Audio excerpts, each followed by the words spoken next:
Now, the Samsung Galaxy S20 Plus has a triple camera setup for the most part, with the additional depth lens, which if you're going to use this, so kind of like a quad camera setup. The iPhone 12 Pro Max, on the other hand, has a triple camera setup with a LiDAR sensor. So they both kind of have like the same thing going on, but it's very interesting how they're both set up. So on the S20 Plus, we had that 12 megapixel wide angle lens, 64 megapixel telephoto lens, 12 megapixel ultra wide sensor, then that 0.3 megapixel depth lens. The iPhone 12 Pro Max has that 12 megapixel wide angle lens, 12 megapixel telephoto lens, 12 megapixel ultra wide sensor, then that depth lens as well. Now, there's no good way to go about doing this because both phones have their pros and their cons. I've talked about, the S20 Plus, the S20 Ultra, all S20 phones, realistically, compared to their, other counterparts, especially like the iPhone 11 Pro Max and all that stuff, those cameras on Samsung that they make are just so good. I literally love them. Their sound quality, I think, is also a little bit better. It's improved quite a bit since, the last generation, I'll say. So not only do you get really nice video quality, but you also have the ability of shooting 8K videos on the Galaxy S20 Plus as well. But on top of that, when you look at the raw features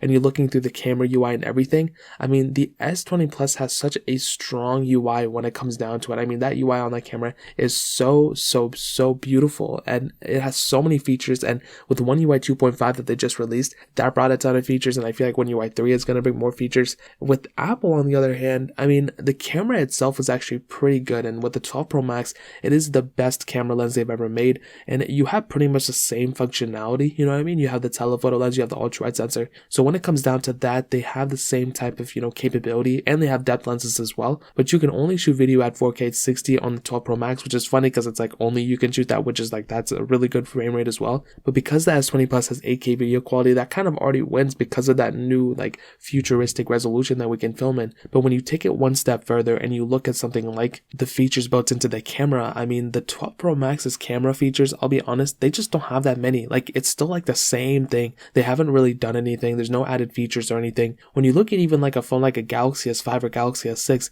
even that phone had more features built into the camera and more, you can call them like useless things, but it's still good to have some things like that, more than like what an iPhone 12 Pro Max has. And it's so weird. It's like they haven't even changed the features. It's still the exact same UI, and they really need to do something about it. I mean, it's really outdated. It's completely outdated. So that's kind of my biggest complaint about it. It's like you can pick up an iPhone 6 and still have pretty much the same thing going as the other phones. So I feel like sooner than later Apple is going to have to change that, but that's more like a UI thing. The quality and video quality of the photos are all good, so take it as you will, but that's kind of my opinion on the cameras. Now, in terms of